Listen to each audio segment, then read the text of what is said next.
right, well, it's 5 o'clock.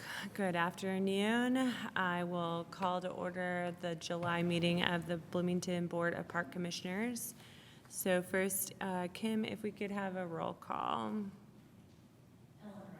Here. Here. Jim Whitlatch. Here.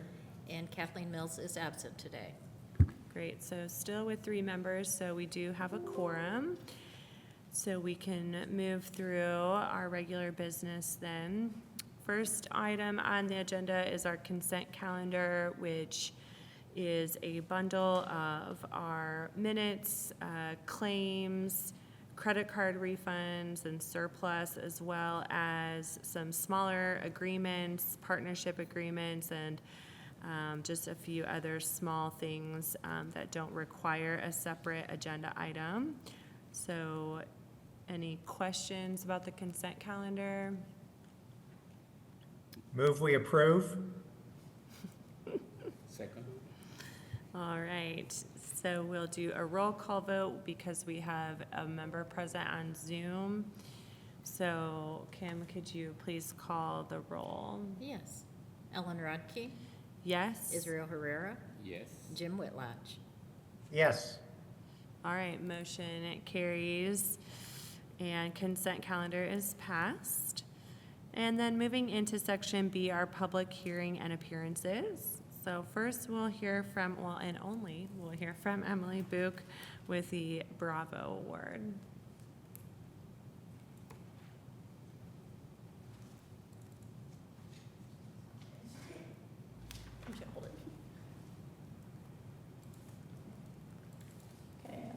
Good afternoon, everyone. Emily Book, Community Relations Coordinator, and staff would like to recommend Lee McKinley for the June/July 2025 Bravo Award. So I would like to recognize Lee with this award. Jillian Field says, Lee joined the Adopt a Green Space program in April 2022. By adopting Creek's Edge Trail, Lee's steady presence and time caring for his green space has helped to expand volunteer attendance both at his home base location and in many other parks.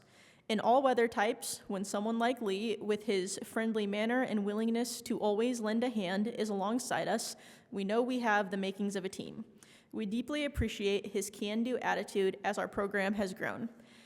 As a weed wrangler, Lee has supported other Adopt a Green Space volunteer leaders at their sites and has rotated through learning each season's native and invasive plant species and their control methods. Lee's consistency and presence has shown other volunteers how a community-led initiative can be a very positive experience. In addition, Lee's sense of humor is contagious and always present as he assists us with activities such as oak seedling care, tree planting, restoration projects, and native habitat demonstrations. We are so grateful for his willingness to be part of our environmental efforts. And I would like to thank Lee for choosing to spend his time with us. He sends his regards. He is at a Monroe County Health Board meeting, I believe, but he says thank you to everyone, and he has his umbrella, so that will serve him well this summer, I'm sure. Okay, thank you. Yeah, thanks, Lee. Also, maybe I'll see this later, and I'm perhaps he can come back and entertain us with his sense of humor in the future. Okay, great. Well, then moving on to section C, our other business. First, we'll hear from Leslie Brinson on an agreement with Award Fence. Good evening, Leslie Brinson, Recreation Services General Manager. Here today filling in for Sarah Mullen, asking approval of a fence contract with Award Fencing for the removal and of the current fence and an installation of a new fence at Willie Streeter Garden. The total for the contract is $36,183. The plastic fence and gates at Willie Streeter have been degraded by weather, mowing, wildlife, and just general use, and are in need of replacement. The new chain link fence will be aesthetically more pleasing, will reduce staff hours related to fence maintenance, and will help with wildlife management, redirecting their time to other needs as we and increased gardener satisfaction. We did ask for quotes. We reached out to 3, got 2. This is the lowest bid that we received. Happy to answer any questions. Sure, the deer won't like it, but the gardeners will. Yes. So I move the agreement with Award Fence LLC for new fence at Willie Streeter Community Garden. Do you second, Jim? Oh, is he frozen? Oh, it's frozen. I know. Oh, I wasn't able to hear. We can't Is that it? hear No, we you. can't hear Okay, you. I wonder, Well, I couldn't hear. I heard Israel sort of You talking, got but really I couldn't. quiet. Jim, you got really quiet. Hang on, we're trying to figure it out. maybe. Let's try. Can you try again, Jim? Can you hear me now? Ah, there you go. We'll have to remember that one. Okay. Okay, I think it's coming up. Try one more time. Can you hear me? Yes, Testing, there we go. 1, 2, 3. Okay. Yep. Okay, So can we, is there Israel made a motion, and Yes. then I need to second? Correct. I Yes. second. I All wasn't right. able to hear Israel very well either, so, or anyone else, so, but now I think it's better. 1, 2, 3. Yeah, I've got you. All right, so Kim will call a roll call vote, please. Ellen Rodkey, Yes? Israel Herrera, Yes. Jim Whitlatch. Yes. All right, motion passes. Thanks, Leslie. Thank you. All right, next we'll hear from Sean Marler for the Switchyard Park Storage Building. Good evening. Sean Marler, Recreation Facilities General Manager. Staff recommends approval of the contract with Oscars Contracting, Inc. to have them secure materials, complete a building permit, and install a 24-foot wide by 24-foot long storage shed at Switchyard Park. It'll be right next to the HVAC enclosure on the south side of the pavilion. I'm happy to answer any other questions. Oh, the amount is not to exceed $24,400. Funding source would be the Switchyard Park General Fund. I'm happy to answer any other questions. Well, I was glad to see that. I guess this is finally getting funded because it seems that it was not able to actually get over the finish line the past few years. Yes, this has been on the list every year on the budget since 2020, and a couple of times it even got approved through the regular budget, but only to get cut later. So it's, Yeah. and you'll see that I measured the distance from the front door of the pavilion to the Switchyard Maintenance Building. It's literally the length of a football field, and every time we have a large event, staff are walking back and forth 10, 15, Okay, 10, I was 15 picturing times. the back of like a gator and you're driving them, No, but no, you're walking they're literally them. walking a hand truck full of chairs or Oh, wow. manually rolling tables back and forth 10, 15 times. Oh, good. I'm glad we can get this done. And is the concrete poured already, the pad already Actually, poured? just today, operations started digging out the spot and putting up some of the wood framework. So Okay. we're hoping to have the concrete, weather permitting. We've been trying to do it the last couple of weeks. We've had a lot of rain, so should be done soon, hopefully. Great. No question. Jim, question? Move we approve? I second. All right, and a roll call vote? Ellen Rodkey, Yes? Israel Herrera, Aye. Jim Whitlatch. Aye. All right, motion passes. Thanks, Sean. Thank you. All right, and next we have from Mark. Oh, Keto is here for Mark about a partnership agreement with Areology. Good afternoon. Satoshi Kido from Sports. Mark Stern, unfortunate, he cannot make it today, so I'm pinch hitting for him. Staff recommends approval of this agreement. The total revenue from this agreement is estimated $3,600 annually.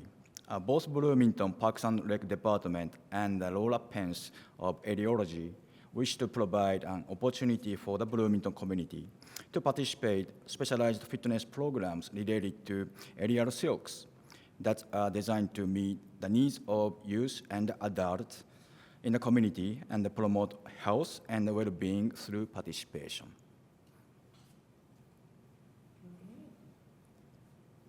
Sounds like a great program. Any questions? Aye.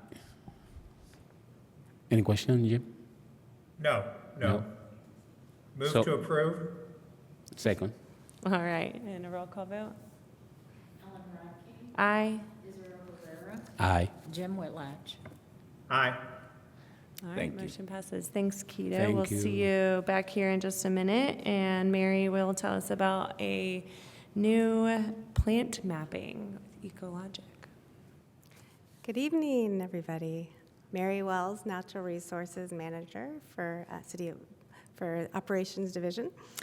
I'm here to present a contract for approval with Ecologic at Switchyard Park for invasive species mapping and GIS consulting. Staff recommends the approval of the contract with Ecologic for broad level mapping and GIS consulting for all non-landscaped natural areas in Switchyard Park.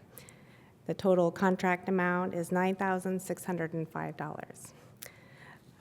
Just to give you a little bit of background, the contract would entail 1 year of broad level invasive species mapping in approximately 26 acres.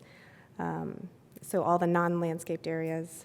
They will also provide GIS consulting to establish baseline data at Switchyard Park and give us best management practices to improve our internal GIS mapping and management planning at other parks as well as at Switchyard Park. I'd be happy to take any questions at this point. Any questions? No questions from Do me. they No just- questions. Did they just like tag, like where plants are? I guess where I mean, because I think about like tree mapping and it's like, okay, that's a tree. But I mean, individual plants, like, I guess I'm just curious. Some of that may be individual occurrences for what we would call like an early detection species or something that we had done a good job of eliminating. But for the most part, it will be tracking percent densities and kind of just giving us areas where they're at so that we can go back in 2, 3, 5 years and Okay. actually track success rates. Yeah, so to that'd be speak. Yeah. fascinating. Very cool. Any other questions? I don't have any. So I move Questions? with the agreement for ecology for invasive plant mapping at Switchyard Park. Second? All right, and roll call vote? Ellen Rodkey, Yes? Israel Herrera, Aye.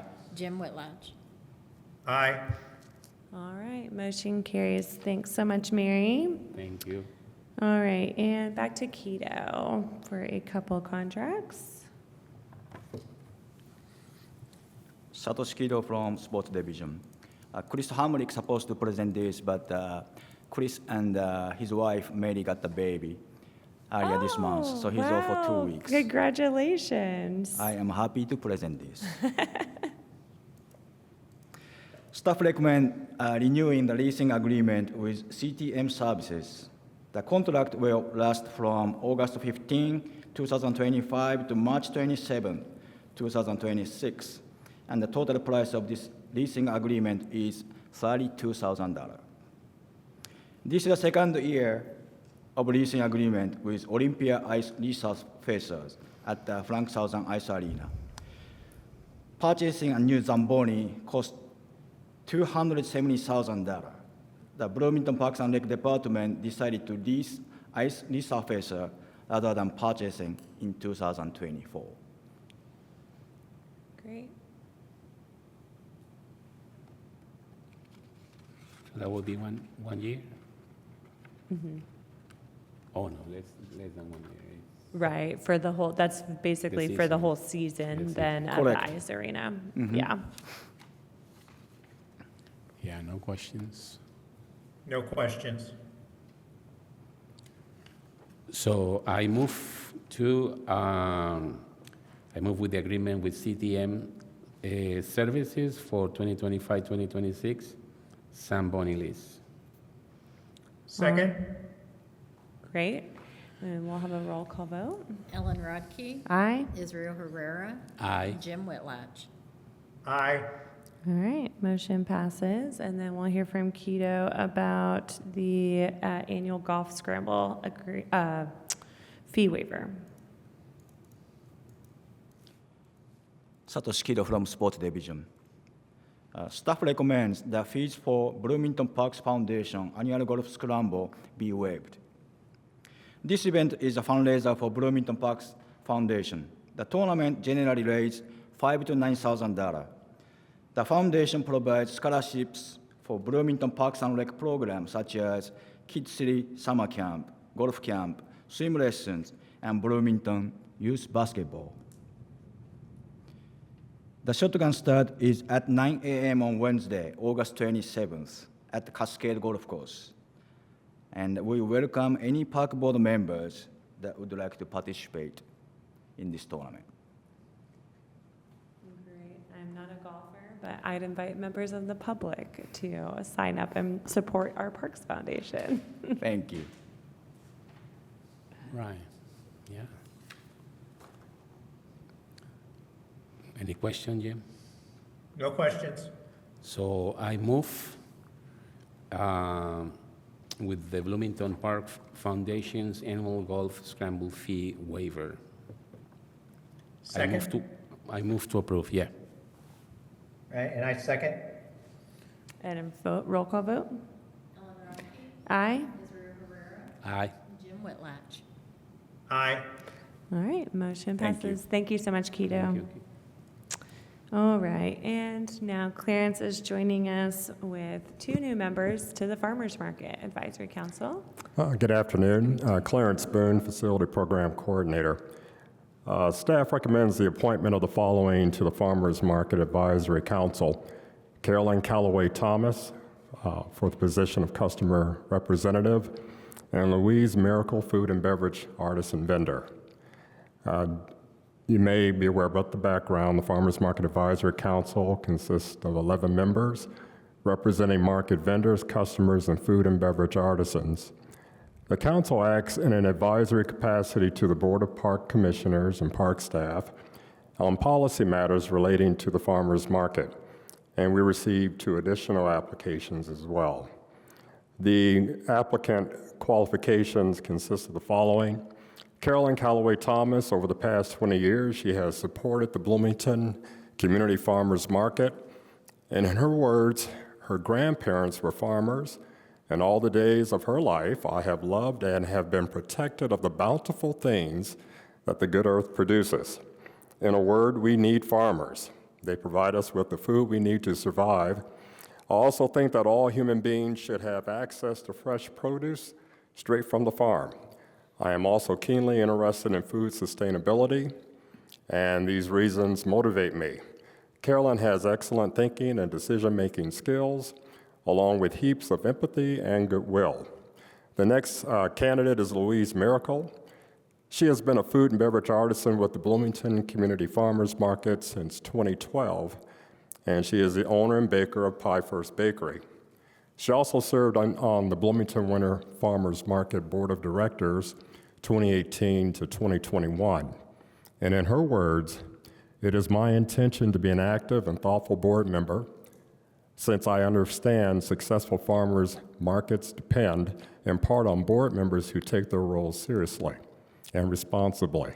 It is an honor being a part of this BCFM, not only because it's Indiana's oldest and largest summer farmers market, but also because it is fortunate to have a collection of vendors who care about offering their best products, as well as the dynamic Bloomington community of customers. As a FBA representative on the advisory council, my goal will be to represent the needs of those vendors, as well as assure that they meet standards and expectations for providing the best possible prepared foods and beverages. As a bakery owner, I'm aware of running a business which adheres to Board of Health rules and procedures, making and attaining financial goals, staying on top of market strategies, and providing quality baked goods to a vital community. That's great. I think they're both sound like wonderful additions to the council, and I can attest that Louise's pie is excellent as I can well. Do we have to vote on these separately? You can do a motion for both, okay. So first with Caroline, We can do both together. oh, we can do Yeah. both. Just one question. Yes. So the commitment, the term would be for how long? For the customer rep, the term is for 2 years. And then also for the food and beverage artisan, the term is for 1 year. For 1 year. For And 1 it's, they need to apply, or it's They may renewed? serve no more than 3 consecutive terms. But I mean, like, they can be in the board with renewals, or do they need to be voted by, They can express their desire to decide to continue. continue? Yes. Okay, so, I don't know, Jim, any question from the No candidate? question. So I move to accept the 2 appointments to the Farmers Market Advisory Council. Second? All right, and a roll call. Ellen Rodkey, Aye. Israel Herrera, Aye. and Jim Whitlatch. Aye. All right, motion Thank you. passes. Thanks, Clarence. All right, so then we'll hear from Haskell about 2 things I am really excited about. Makes 2 of us. Good evening, Board of Park Commissioners. Haskell Smith, Urban Forester. I believe up first was the Tree Assistance Program approval. Staff recommends approval of a memorandum of understanding with the Economic and Sustainability Department to provide funding to operate the Tree Assistance Program. Funding is not to exceed $50,000, and the MOU will run until the funds are exhausted or April 1st, 2026.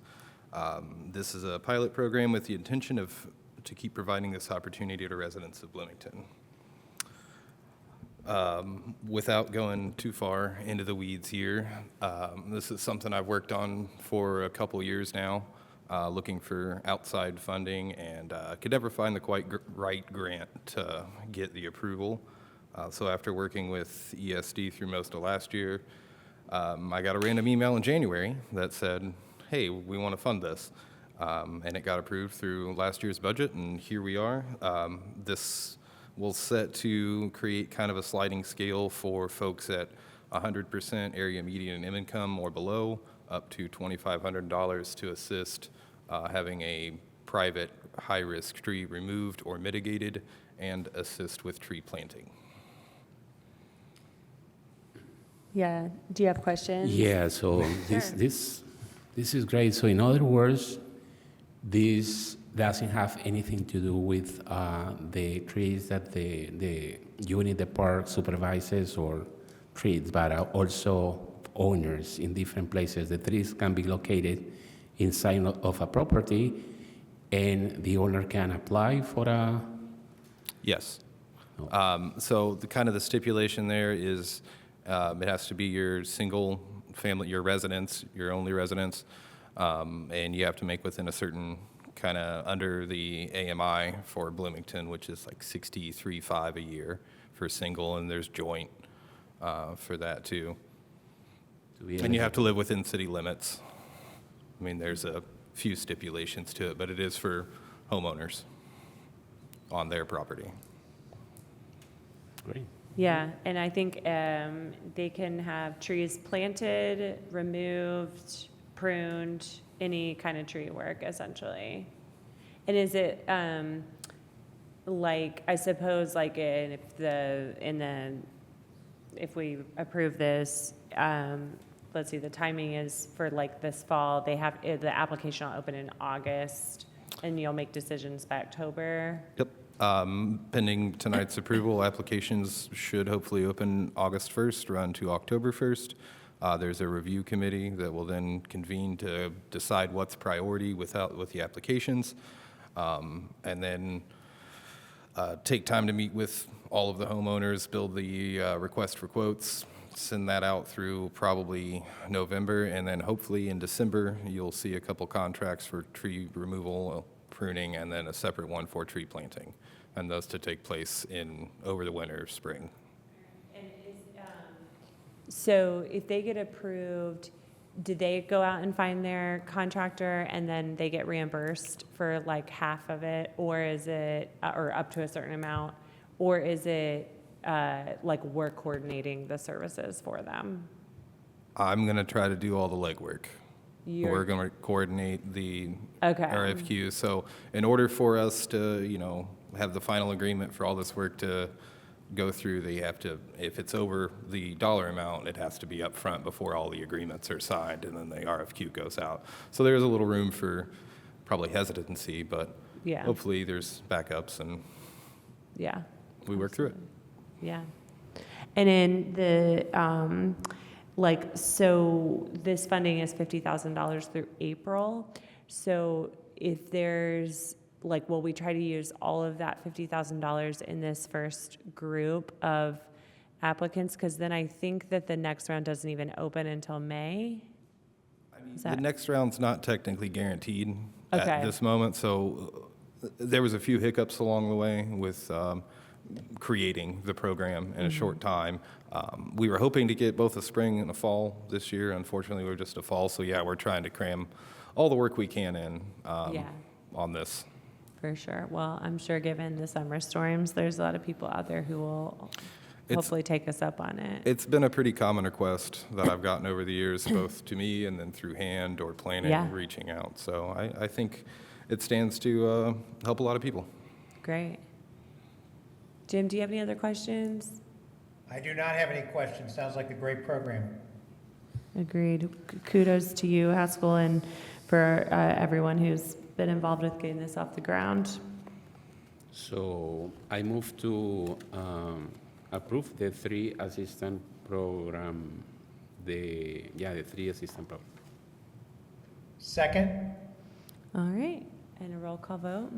Ellen Rodkey. Aye. Israel Herrera. Aye. Jim Whitlatch. Aye. All right, motion passes unanimously. Thanks, Haskell, and then Thank you'll you. stick with us and tell us about our Q2 risk report. Haskell Smith, Urban Forester, here still. This was supposed to be in June, so we're a little behind, but not too bad. Recommends the review approval of Urban Forestry's second quarterly tree risk and reporting document. This document outlines the tree risk that we've currently aware of and working towards eliminating, as well as other related goings-ons. I won't, again, harp on this too much, but kind of the progress report here so far. We've pruned a little over 1,000 trees. We had the tornado damage to deal with off of Clear Creek Trail. We're sitting in just above 200 trees removed, 142 planted. We've inspected or inventoried almost 3,000. That's 1,000 new trees. Lots of emails, lots of phone calls. We're at about 17.5% of the inventory we've looked at. And just kind of looking at the trends, all our numbers are looking on point for my first quarter's kind of goals to hit the kind of higher end of those, except for planting. We hit kind of another hurdle with a contract, so it should be a pretty heavy fall planting. But otherwise, it all on track.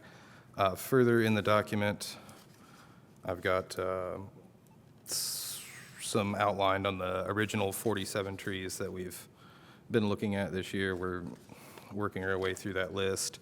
At the very back is kind of what the parks crew has been working on in the past few weeks. And yeah, happy to answer any questions. No questions from me. No questions for me. I was just curious, so you said you think you'll be able to catch back up with planting in the fall? Yeah, I think so. We've got Bicentennial 3 that's yet to kick off, so that's 380. There'll be another round of that contract likely coming this fall, so maybe about half that number. So and then we've got a lot of trees sitting around to plant. So I think we'll get pretty close to back on track this fall. Okay, good. Yeah, that's great. All right. So I move to review and approve the second 2025 quarterly tree risk and reporting document. Second? All right, and a roll call vote. Ellen Rodkey. Aye. Israel Herrera. Aye. Jim Whitlatch. Aye. All right, motion passes. Thanks, Haskell. Thank you. 23,000's a lot of trees. All right, and now Tim is here with us for a while. So we'll start out with a change to consent calendar contract amounts. That's right. Good evening, Board. Tim Street, Parks and Recreation Department Director. I have several items for you this evening. The first one is Agenda Item C10, which is Resolution 2503 to raise the consent calendar contract amount ceiling for the Board of Park Commissioners meetings. The current practice is to allow contracts with amounts at or under $5,000 to be included in the consent calendar. Historically, that amount lined up with the city's competitive purchasing amount, which earlier this year, with our new controller and permissible under state law, was raised to $25,000. We've been talking with Kathleen about raising the consent calendar amount. It would be helpful, especially in the winter months when we're going through and doing a lot of service agreements for the new year that the board has to hear repetitively. We didn't feel comfortable raising it to $25,000. We feel like we would miss some important business and discussion with a threshold that high, but would like to try raising it to $10,000. So I think this will be starting next year or This would start immediately. in August with Correct. Yes, so as soon as the August Park Board meeting, we could include contracts less than $10,000 in the consent calendar.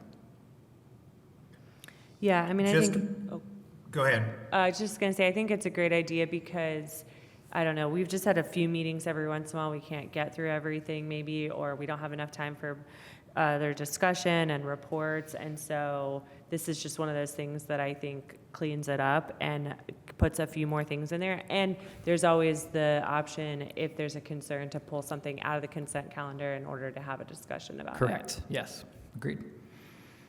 Yeah, that's what I was going to say, Tim. This is not a requirement that all those contracts of $10,000 or less go to a consent agenda. It's just an option to do that, and you could decide, correct me if I'm wrong, but you could decide to have something out of the consent agenda, even if it's 10,000 or less, or any board member could request that prior to or at the meeting to remove something from the consent agenda. Am I correct on that? Yes, absolutely. Okay. Yeah, I think it makes sense. Right. If we knew we had an item with a lot of public comment, for example, we would go ahead and put that into the regular section as well. Yes. No other questions from me. Any other comments? No, not for me. So I move to approve the resolution 25-03, raising the consent calendar contract amount ceiling. Second? Okay, and we'll have a roll call vote. Ellen Rodkey, Aye. Israel Herrera, Aye. Jim Whitlatch. Aye. All right, motion passes. And then Tim will stay with us for the Buskirk Chumley. Yes, so staff recommends approval of a lease agreement between the City of Bloomington, the Redevelopment Commission, and Buskirk Chumley Theater Management. This is the annual agreement with the Buskirk Chumley Theater that has been basically being reworked for a little while, primarily through the Economic and Sustainable Development Department and Holly Warren's leadership. She's here with us this evening, and I'll invite her up in a second. But just some reminders about how this all sort of works is that the Board of Park Commissioners is the facility and property owner of the Buskirk Chumley Theater.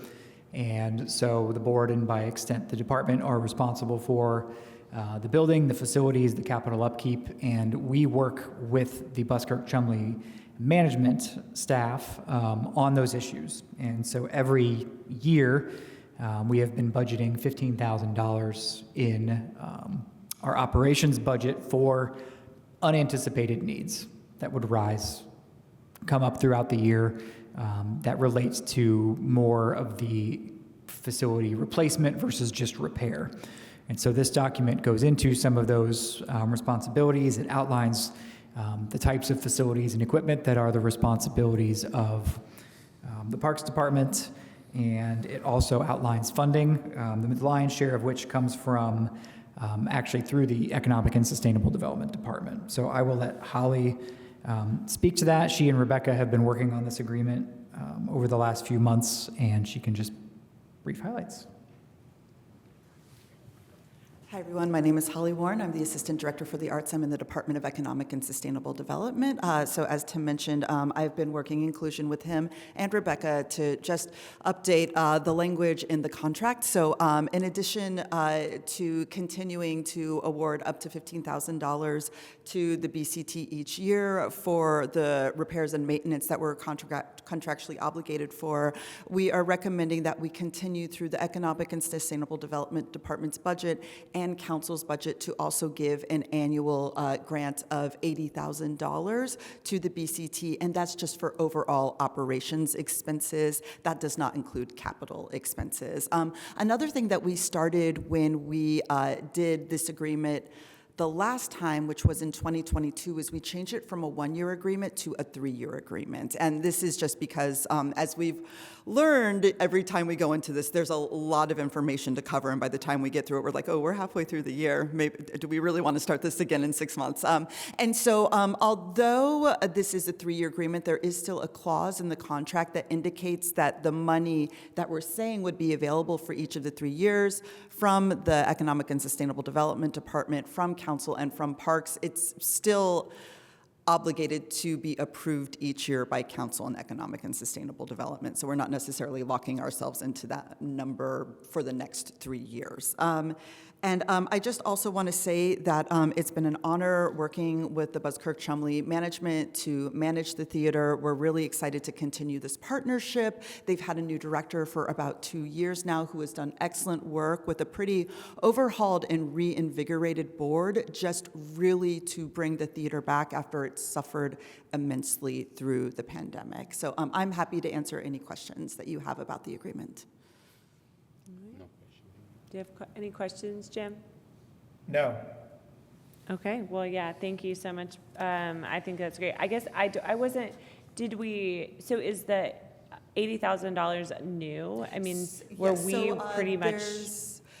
Yeah, so that's completely separate from Parks' commitments. So when we established this agreement with BCTM back in 2001, Council committed $55,000 a year to be given to them. And what we did when we were renegotiating everything with them this time last year, we realized, hey, you know, all expenses are going up. We haven't raised the amount of operational funds that we're giving you to run this thing that we couldn't run if you weren't here. Right. So I was able to secure some CREED funds from last year, and we were able to get it in Council's budget this year and moving forward, an additional $25,000 to move from that historic $55K to $80,000K moving forward. Yeah, that's great. Yeah, good, great work. It's a treasure in this town for sure. Thank you.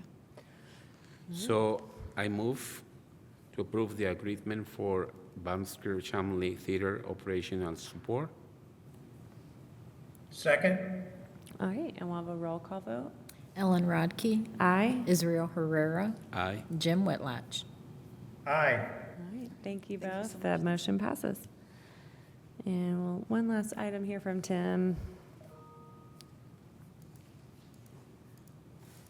Yes, so continuing on the Buskirk-Chumley Theater, this is the review approval of a contract with commercial service for HVAC repair at the Buskirk-Chumley Theater. So while we do budget $15,000 every year for unanticipated repairs, being essentially the landlord for this building means we may have other responsibilities from time to time as well. And generally speaking, we are trying to work with the Buskirk-Chumley Theater management, with the SD, to identify these long-term, larger capital needs, make plans for them so they're not surprises to us. And so we can identify grant funding or other funds, similar to how we were able to get the roof repairs earlier this year with money from an EPIC grant that's also putting solar on the roof. This is one of those ones, though, where an HVAC system went out, and per the terms of the agreement, previous and current, this is Parks' responsibility as essentially the landlord of the building. So this contract is with Commercial Service. They were the low bidder on this, and it is for $17,500 to replace a 17-SEER rooftop HVAC unit.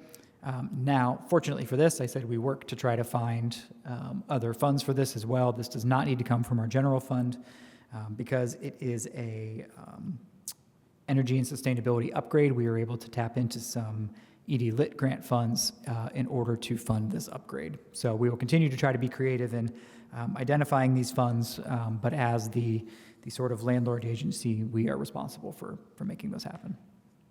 Great. No question. Any questions, Jim? No? So I move to approve the agreement with commercial service for the the Havoc replacement at Banff-Square Chambly Theater. Second? All right, and we'll have a roll call vote. Ellen Rodkey, Aye. Israel Herrera, Aye. Jim Whitlatch. Aye. All right, motion passes. Thank you so much, Tim. And then we'll move on to section D, our reports. And so Clarence is going to tell us about the market mid-season and master plan updates. All right. As Kim is getting the slide presentation ready, I just want to thank all of you all for coming out to support and your commitment to the Bloomington Community Farmers Market. I think regularly when I'm there, I see you coming up to our info table, and I hope the experience is rewarding as much as it is to continue a 50-year-long tradition. So I think we're about ready. Oh, just 1 second. So I hit left or right. Okay. Right. All right. Never used this before. There we go. All right, today I wish to update you on the progress and growth of the BCFM and how recent changes and investments, including a consulting partnership, have led to real, measurable improvements.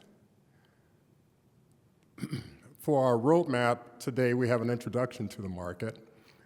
We're celebrating 50 years, as you know, and we're now on our 51st.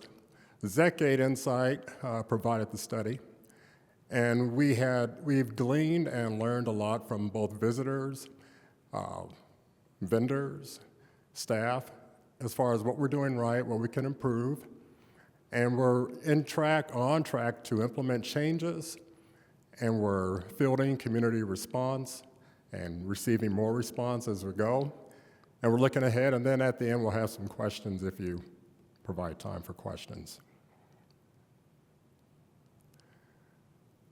Okay, a day in the life of the Bloomington Community Farmers Market.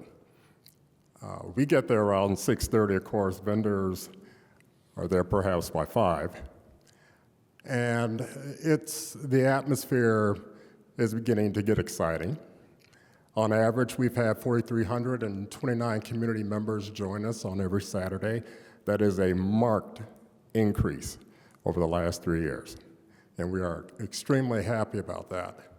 As the parking lot comes to life, well, rather, our newly paved parking lot comes to life, we have an average of 52 vendors that are selling local goods and a variety of different produce, food and beverage artisans, and it's really a community within a community. It's the destination place for Saturday. And this is a long tradition that we've been building for this community for over 50 years. Pictures speak 1,000 words. The gentleman on the bottom right is Melvin Reeves. He's sort of the heart and soul of this market. Many of you have encountered Melvin. Never at a loss for a humorous thing to say, and is known to grow some of the most largest produce on the planet. And to celebrate, we did some things. We did some introspection. We took a pause and invited Zecgate to provide some insights as they queried individuals so that we could learn about the market and better meet the needs of the community. Some of the basic questions: who is attending the market? What are the most popular goods at the market? And what are we doing effectively? And of course, what could we improve on? What we learned first about our visitors, it's a wide range of ages, as you might imagine. The market serves people in their early 20s and late 60s alike. 45% of respondents attend most weeks of the market. 93% of respondents attend multiple markets each season. And the most purchased products, without question, are produce, and coming in second, baked goods. And 82% of respondents spend more than $20 each visit to the market. And 75% of respondents spend additional money at businesses downtown once they complete their journey to the market. What we've learned, things we're doing right, we feel we're bringing people together. The market is seen as the destination place, a gathering place that fosters local food culture and brings people together. We have a great staff. I want to say that again, we have a great staff. And to watch the maturity level from individuals that you hire in March or in February, to see them at the end of the season, they've learned customer service firsthand, that they know how to meet expectations of customers.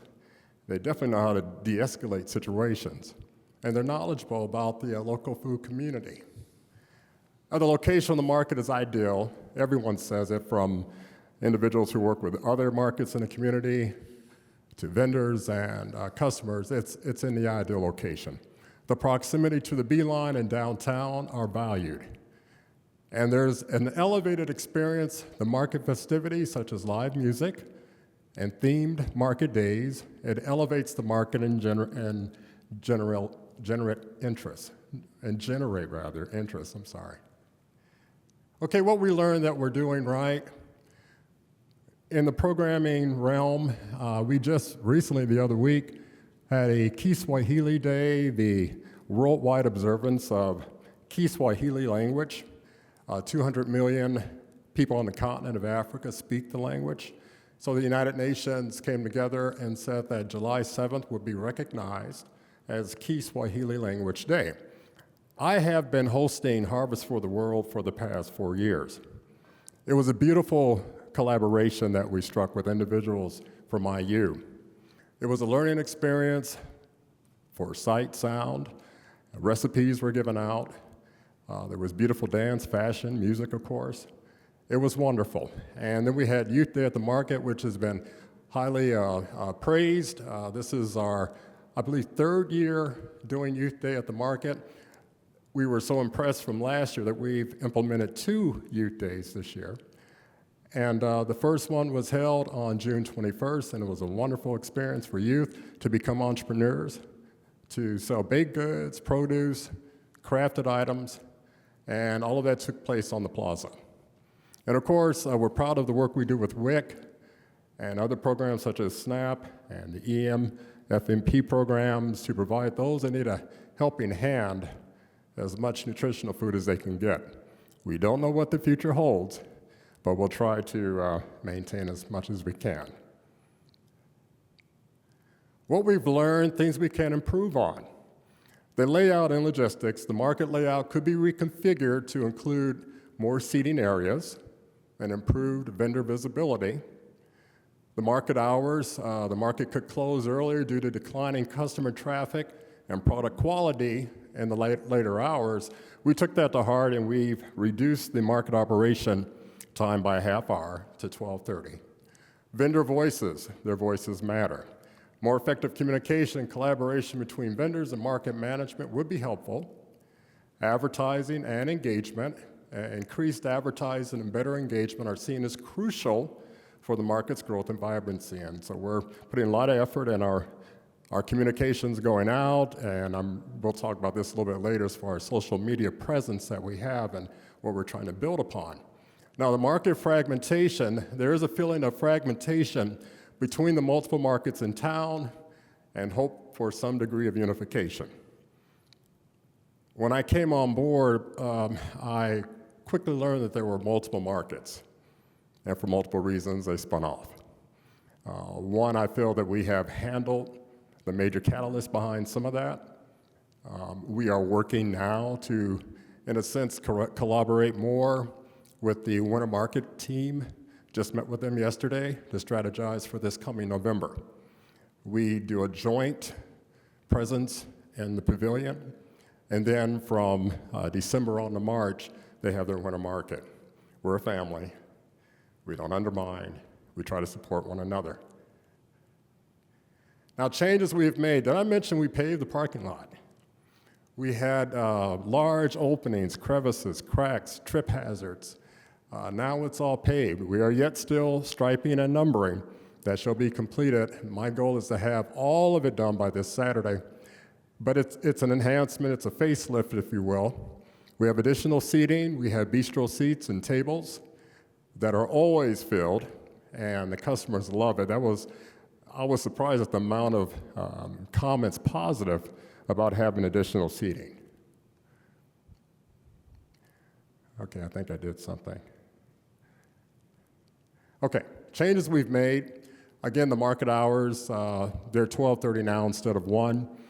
Obvious reasons. There tends to be a drop-off, usually in the last hour of whatever's posted. But rather than cut it by an entire hour, we thought we'd experiment with a half hour to see how that went. We are now more closely, collaboratively working with the Farmers Market Advisory Council. They still are in an advisory role, but we do take to heart a lot of their suggestions. We do invite them to partner with us on Saturdays, to work with us on Saturdays, and offer really heartfelt sage advice as far as what's on their minds, what do they feel. And they have been just sharing great ideas. And with the addition of Carolyn Calloway Thomas and Louise Miracle, I think we'll be in good hands. As I mentioned, social media, this is Caleb. You've met him before. In the short time he's been with us, he has ramped up our social media presence, 700% increase in just touch points out there. He's curated day of and highlighted posts at every market. He's implemented a market hashtag, and he's been phenomenal with podcast development and just ideas on how to get the word out better. And I do attribute a bump up in the numbers that are attending to the social media presence.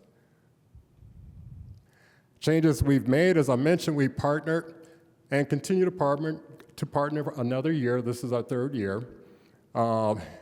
Really, that should be 2022, but we have partnered with the winter market for the November market, and we're looking forward to collaborating more. And to be honest, they chose not to operate their summer component, the Woolery Mill, and we have seen an influx of some vendors and definitely some customers, but we remain partners. And moving forward, that's a relationship that we hope to improve upon. Other miscellaneous changes, subtle but yet effective, are better signage, an upgraded audio equipment investment. The old gear we had was great, but now we don't have as many feedback noises as we used to. This is more trendy, more effective. The sound dispersion is better, so that hopefully people on the D row can hear what's going on from the circular stage. We have new staff members, quality staff members that are there, and I'm so happy with our Tuesday market launch this year. Our Commons, it's just been wonderful. The numbers have been increasing. I have some stats for you. Last year, for Tuesday, for all of, the total to date for this day in July of last year was only 1,124 people that have visited, because we're at Switchyard Park, a whole host of reasons. Perhaps Switchyard Park was maybe off the beaten path. Maybe it had to be a place where you intentionally, strategically wanted to go. But this year we have had 1,885 in the second week of our second month. And we've had a total of 53 vendors participating total, not every week, but total, with us on Tuesday. And if I can go back to numbers once again, I'm really proud to say that last year, for the total to date, this second week of July, we were at 32,000. This year, we're at 55,000. And we're really encouraged by that, and I like to say the best is yet to come. And also, we're looking ahead. We want to perhaps put into place a poster-sized map to help visitors navigate the market and identify the products that they are searching for. So that's something creative that we'll do out of the box, is get an oversized, if you want this, that, and the other, these are the vendors that can best facilitate that. We would put it in our customer newsletter, but I think something on the spot on that day would really help. The social media giveaway, an incentive for people to share their special moments at the market and increase engagement, maybe a basket full of products, produce or baked goods, something to generate an excitement around that. And our weekly newsletter enrollment, we haven't won the Pulitzer Prize yet. I'm holding out some hope, but we do have a QR code that people can scan when they get to the information table to sign up to get the customer newsletter. Again, a picture speaks 1,000 words, and that cute little girl there with the bouquet of flowers really stole our hearts.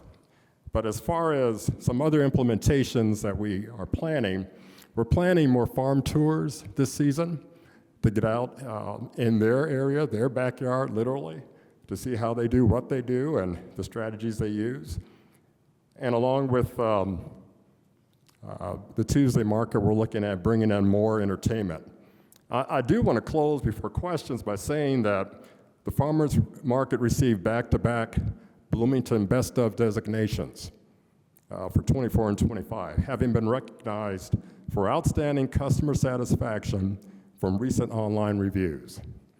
So that's a pride point for us. But again, are there any other questions? Are there any questions? Okay, no, excellent. Yeah. And also, like having the yeah, thank you for the report, having the comments from the public, and also taking charge of how we could overcome those concerns. So that's great. So as we could see, so there is a different schedule now earlier than before, right? Yes, and from that was 8 also to a consensus with the vendors. Yes, 8 to 12:30. The vendors were consensual yes on that. The customers,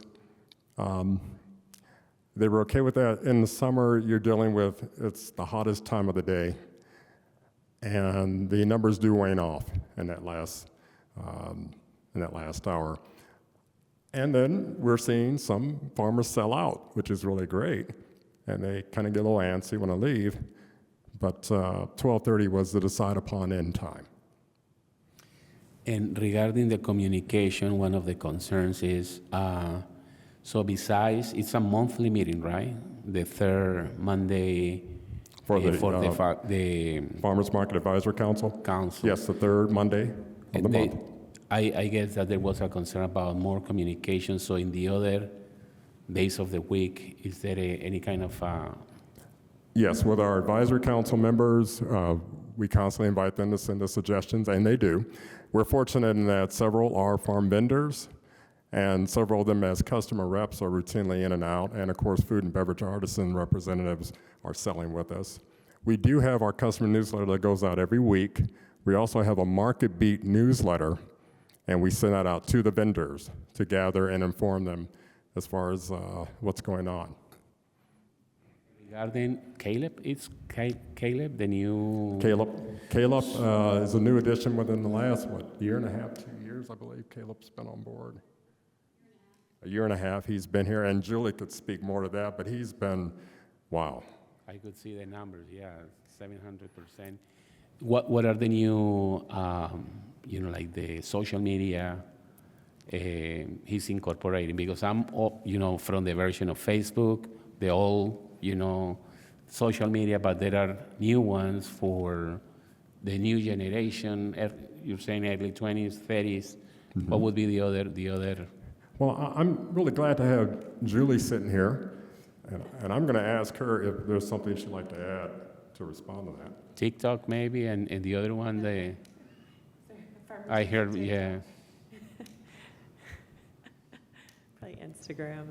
Julie Ramey, I'm the Community Relations Manager and have the privilege of working with Caleb, who is our Digital Content Coordinator. He joined us in February 2024, so he definitely hit the ground running with ramping up our social media presence. Specifically about the farmers market has a Facebook page and an Instagram, B-Town Farmers Market and the Bloomington Community Farmers Market on Insta and on Facebook, respectively. So Caleb has, in a word, modernized our presence with the farmers market on Facebook by doing a lot of reels, short videos.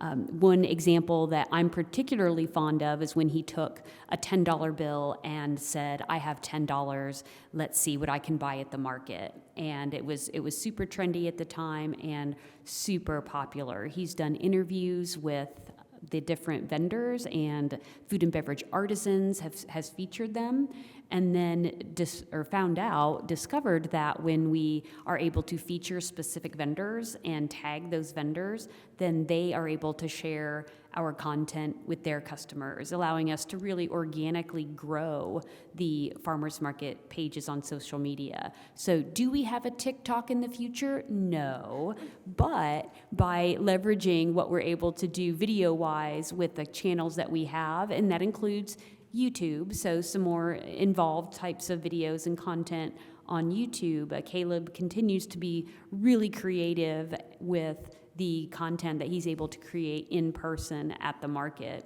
And it's probably worth noting that we have a food and beverage artisan, the owner of Mama Duke's Hawaiian Barbecue, scheduled to be on Recreation Rendezvous, the Parks and Recreation podcast, to talk about food and beverage artisans at the farmers market, and are trying to get with the owners of the Scholars in Bakehouse, who just responded today that they would love to be also on another podcast episode. So another channel that we're using along with social media to continue to promote the farmers market. Yeah, the podcasts are also very important these days. Yeah, great. Yeah, thank you, Julie. That's great. Yeah, I mean, kudos to you. And I'm there on Saturdays. It's definitely feels like kind of the old days at the market. It's just tons of people. I would never go at 12:30 because I'm there to get my groceries. So I'm there first thing. But I'm glad everyone's coming back, and that it's a new 51 years, and we'll see what is to come. Jim, do you have any questions? I do not. Good presentation. I enjoyed it. Thank you. Yeah. Thank you, Jim. One thing before I take my seat, I just want to take a little liberty. I just want to thank all the senior management staff, my colleagues, and she's not here now, but Becky Barrick. Yeah. And Becky has been one of my biggest cheerleaders, as with everyone, and she's always had sage advice. And per Becky, I've done it all here. So she could tell me about the days that used to be. And so we will miss her, but we thank her for the handprints that are on a lot of things. So Absolutely. Yeah. thank you very much. Thank you, Clarence. And yeah, thanks. I think maybe us not having a June meeting was that we did not have a public recognition of Becky's retirement. So kudos to her, and we wish her the best.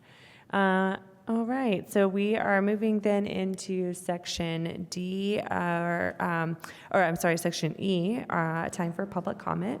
So we invite members of the public to share any feedback they have. If you'd like to make a comment, I don't see anyone in the chambers, but you're welcome to approach the mic, and you'll fill in your name. We'll also probably have some folks on Zoom, and you can raise your hand on Zoom, and we'll acknowledge you and let you know when you can take yourself off mute. And I believe our public comment period is 2 minutes. So if you would like to make a public comment, just raise your hand, let us know, and we'll be happy to hear from you. Deborah, I'm going to ask you to unmute yourself, and we'll let you go first. And if you could just start out by first telling us your first and last name. This is Deborah Meyerson. I'm a city resident, and I'm here tonight to talk to the Board of Park Commissioners about the pool fee waiver eligibility policy. I have an adult son who has developmental disabilities, and he loves to go to the Bryant Park pool as often as he can.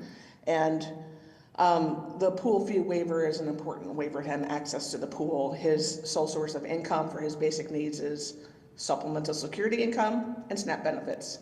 That's about $13,000 a year. But I found out when I went to apply this spring for the pool fee waiver that the policy was revised in February by the board to restrict eligibility to low-income households with minor children. And so adults without minor children are not eligible to apply for the pool fee waiver anymore. This city is known for a commitment to providing equitable access to public amenities. And this change to the pool fee waiver excludes low-income residents without minor children. And these residents also need affordable, healthy summer recreation options. So with this in mind, I asked Mr. Street and Kim Clapp for information about who was getting the waiver. I found out that from 2021 to 2024, the waiver was, when it was based solely on income, it served about 335 households with minor children and about 52 households without. So that was over a 4-year period. So that means about every year, about 13 households, so less than 5%, were residents without minor children. And these residents, again, deserve the same opportunity to access these resources. So I would like to ask that the board reconsider for 2026 this pool fee waiver policy and make public pools as a valuable source of exercise, community connection, as well as relief from the summer heat, to make that available to all residents in the city. Thank you for your consideration. Yeah, thank you for sharing your comments, Deborah. If we have others, we're happy to hear from you as well. Christopher, I'm going to ask you to unmute yourself, please. Thank you, Madam President. This is Christopher MG from the Greater Bloomington Chamber of Commerce. Great to be talking to the award-winning Parks Board here. I want to talk a little baseball. I've had the pleasure of speaking with Mr. Quito on the issue with Winslow Sports Park flooding, specifically fields 3 and 4, and how we were only able to make 9 of 16 rec games this year. My son's travel team was canceled at that location for the weekend and moved to Columbus. So we're sort of leaving money off the table with visitors and income coming in that's so important to us during that downtime because of that flooding. So I'm at a Board of Realtors watershed meeting last week where I had Caden Swanson from the Utilities Department, an engineer there, talking about a flooding mitigation activity in the works for the neighbors there on the east. And I'm just thinking if the parks and CBU get together and sort of work on that sort of flooding issue there to alleviate that we can use those ball fields, specifically 3 and 4, more often. I think that benefits both the residents and visitors here in the city. I just want to thank everybody. I love the Parks Department and what you do to city. It is an economic driver here. Thank you very much. Great. Thank you so much for sharing those comments about the baseball park flooding. And any others? Just a reminder, raise your hand. All right. Well, we will conclude section E for public comment, and I will ask Tim Street to share any final thoughts with us. Sure. First, I would just like to thank both of our public commenters this evening and really appreciate your comments and your investment in the process. And we will continue to look at those issues. Few things going on. I just want to report out for the department. Our master plan is ongoing. To date, we've received almost 600 responses to our questionnaire that's out there. That will continue through mid-August. We're really pleased with the response so far. We're hoping to continue to push and get more people to respond to this questionnaire. And then In the fall, we will also be doing our targeted statistically valid survey to households to compare and contrast the results of those. So we're going to continue to make a big push for the questionnaire. It's very short. It gives us great insight, but it doesn't take a long time to complete. So Julie will be putting that on social media. We'll be promoting that at the farmers market, some other concerts, community concerts, events, including this Friday's community concert of Hank Ruff and the Dynamics at Switchyard Park. We're also working on a provider inventory of private, nonprofit, public organizations that provide like services to the Parks Department, and planning to have a large meeting of those providers this fall to look for partnership and collaboration opportunities, not necessarily just with us even involved, we might not be party to it, but to just better the community services in these areas. We did just get a draft of our pool conditions report, identified several $1 million of maintenance needs at both pools. So we've asked some questions that will be coming back. That will be a part of our master plan report as we look at facility investments to places like the pool. Stay Cool Bloomington free pool days is continuing. We know that will continue at least through this weekend, and we are in conversations with ESD. As you know, it has been a very wet, very hot summer so far, and that has certainly taxed that. The pool fee waiver process for this year, which is youth focused, did just close, and we are up to over 500 applications for pool fee waivers. So this is certainly a policy we'll be looking at with the park board again, debriefing this season, looking at the changes and seeing what we need to do for that for the future at a future meeting. As Clarence mentioned, Becky did retire last week, so we miss her. We had a great send-off with her. Our health and wellness coordinator position is also open right now, and we're working on a lot of growth control. When it's hot and wet, things grow like crazy, so working on trails and planters and medians, and really trying to come up with some long-term plans for how we take care of those. A few project fun updates, things always great to share about projects. Twin Lakes is in the process of getting its new accessible entry doors. Started today, I believe. Were they there, Keto? It's in progress. Probably in a week, it'll be done. So Bryan and Winslow tennis courts, Bryan has been converted to LED push button lights. So that's the majority of our tennis courts with lights now have that, and Winslow is being resurfaced right now. Getting ready to do an asphalt repair project, different park facilities, and engineering reopened the roundabout at Winslow High and Rogers, giving parking access back to Rogers Family Park.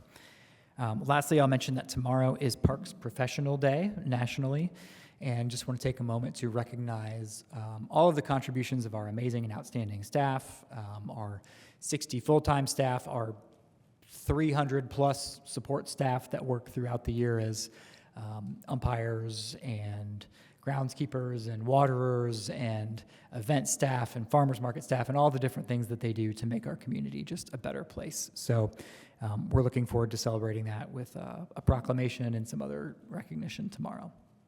That's all I had. All right. Well, thank you so much, Tim. And yeah, we just echo our gratitude to all of our park staff as well. It's for the heart of summer, and it's been a really good one. And just grateful that we have such a great treasure in our community, whether it's, paddleboarding out at Griffey or going to the farmer's market or over to Food Truck Friday to see the live music tomorrow, and all the keeping everyone looking good in our urban canopy and along those medians. So thank you all so much for everything you do. And with that, we'll adjourn the July Park Board meeting. Thanks.